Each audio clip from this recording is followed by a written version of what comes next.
Category number 9। तो इस category में आपका आता है few, a few, the few. ये कॉन्सेप्ट कुछ इस तरह से है कि इसमें बहुत ज़्यादा कन्फ्यूजन होती है कि इनका करेक्ट यूज़ किस तरह से करना है। अब ये वीडियो आपको क्लियर बताएगी कि आप किस तरह से few, a few, the few के यूज़ कर सकते हो। तो स्टार्ट करते हैं फ्यू से। फ्यू का यूज़ आप तब करोगे जब आपके पास कोई group, members, quantity, certainty, situation आपकी बहुत ही ज़्यादा रेयर हो, हार्डली हो। ओके, फॉर एग्जाम्पल बताते हैं कि जैसे आपके पास टीचर्स का ग्रुप है। अब आपके स्कूल में कुछ ही फीमेल टीचर्स हैं, मतलब क्वांटिटी बहुत ज़्यादा नहीं, बहुत बहुत बहुत कम है। तो क्या करोगे कि कहोगे आप very few female teachers are present, यानी कि फीमेल टीचर्स जो है वो 2 है, 3 है, 5 है, इससे ज़्यादा है ही नहीं। तो आपका यहाँ पर फ्यू यूज़ होगा। और क्लियर करने के इनके एग्जाम्पल्स देखते हैं। There are few boys in the crew. Crew है, क्रू क्या होता है आपका, जैसे डांस का क्रू होता है, डांस के मेंबर्स का ग्रुप होता है, तो आप उसको क्रू बोलते हो।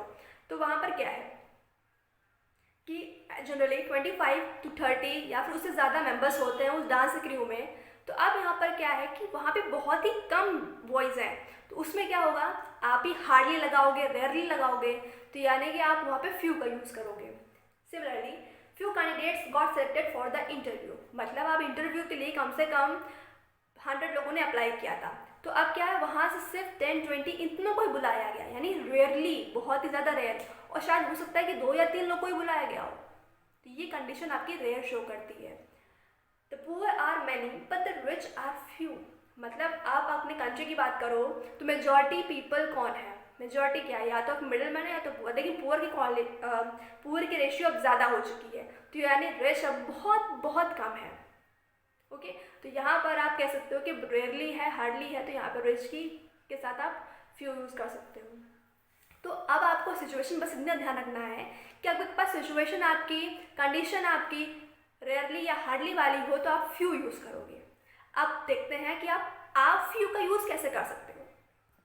आप फ्यू का यूज़ आप करते हो सम के लिए, मतलब हार्डली रेयरली से थोड़ा सा ज़्यादा, तब आप उसको अ फ्यू का यूज़ करते हो। और ये जो सम दिखाता है ये पॉजिटिव सेंस में दिखाता है, मतलब ये कि नेगेटिव में नहीं बात करेगा, ये आपको पॉजिटिव में बात करेगा।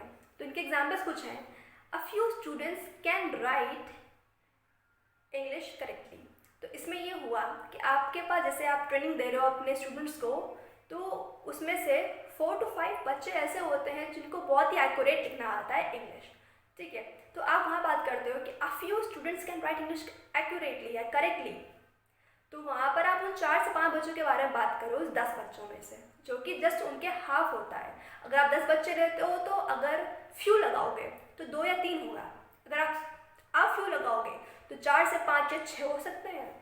यानी आपका जो आ फ्यू यूज आता है वो होता है हार्डली और रेयरली से थोड़ा सा ज़्यादा होकर के। एग्जाम्पल्स में नेक्स्ट है I can stay here for few days, मतलब ये कि अगर आप यहाँ रुकना चाहते हो तो आप और रुक सकते हो, यानी कि it can be 5 days, 6 days, 1 week, like this.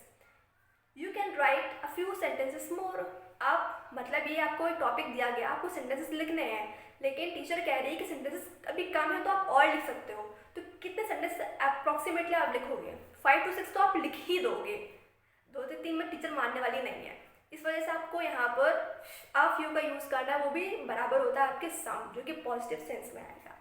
तो यानी अगर आपको ध्यान देना है कि अगर रेयरली से थोड़ा सा ज़्यादा चीज़ आपको मिल रही है तो आप आ फ्यू यूज़ करोगे। अब नाउ हम बात करने वाले हैं द फ्यू की। अब यहाँ पर द लिटिल के बारे में बात करने वाले हैं। ये जो द लिटिल बनता है ये आपका लिटिल से ही बनता है, क्योंकि ये नेगेटिव सेंस में फंस चला जाता है, वो इस वजह से क्योंकि आप लिटिल को नॉर्मल रखते हो लेकिन द लिटिल को बहुत स्पेसिफाइड कर देते हो, स्पेसिफिक बना देते हो, इतना सर्टेन, इस वजह से आप द लिटिल यूज़ करते हो। तो फॉर एग्जाम्पल्स में देखते हैं the little money I had was fallen down somewhere, मतलब थोड़ा बहुत जो मेरे पास मनी था वो गिर गया कहीं पे। तो मतलब मुझे पता है कि उसमें से मेरे पास 50 रुपये, 100 रुपये इतना पड़ा होगा, इतना रखा होगा मेरे वॉलेट में, लेकिन वो गिर गया, मेरे पास है ही नहीं। अब कोई 500-1000 तो नहीं थे, लेकिन हाँ 100-200 रुपये थे, वो गिर गए। तो ज़्यादा नहीं, लेकिन जितना भी था वो सब पूरा मिला करके, इस तरह से। Then the little knowledge of his web development made him good for the job. अब एक पर्सन है, उसने वेब डेवलपमेंट के ऊपर थोड़ी बहुत जानकारी इकट्ठा करी थी, तो अब क्या उसको वो जानकारी हेल्प कर गई थोड़ी बहुत भी। लेकिन इसीलिए कहते हैं कि जब आपके पास कोई थोड़ी नॉलेज होती है वो डेंजरस भी हो सकती है। वो क्यों? लेकिन तब जब आप उसी पर्टिकुलर फील्ड के स्पेशलाइजेशन में जाते हो, एकदम स्पेशलाइज्ड होके, तब वो आपको थोड़ा सा डेंजर में डाल सकती है। लेकिन जब आप उस फील्ड में जाते ही नहीं हो लेकिन थोड़ी बहुत भी नॉलेज है तो वो आपको हेल्प कर सकती है। तो ये रहा concept. Now next one, the little steps you take will help you to know more. अगर आप छोटे छोटे स्टेप्स बढ़ाते जाओगे अपने लर्निंग लेवल के तो वो आपको हेल्प करेगा। मतलब आपको स्पेसिफिक हो गया कि आपको स्टेप्स लेने, पहले ये करना है, फिर ये करना है, फिर देन नेक्स्ट ये करना है।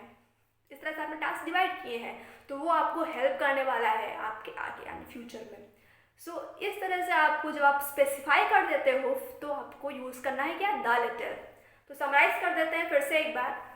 लिटिल का यूज़ हार्डली रेयरली वाले सिचुएशन में, सेम एज फ्यू, लेकिन नेगेटिव सेंस में। अब आ लिटिल जब आप पॉजिटिव सेंस में आते हो, सम का यूज़ करते हो थोड़ा सा ज़्यादा, तो वहाँ पर आता है आपका आ लिटिल। द लिटिल तब आएगा जब आपने कंडीशन को बहुत ज़्यादा स्पेसिफाई कर दिया, एकदम सर्टेन बात कर रहे हो। तो ये रहा कुछ आपका concept and I hope it is clear. And guys we have done the determiners, congratulations to you all. So I hope कि आपको सारे कॉन्सेप्ट हुए clear and there is no doubt. So people share the video more ताकि सबके सब जान सको rules क्या होते हैं ग्रामर के, अगर आपको इतनी ज़्यादा प्रॉब्लम होती है तो। Till then people take care and like, share and subscribe.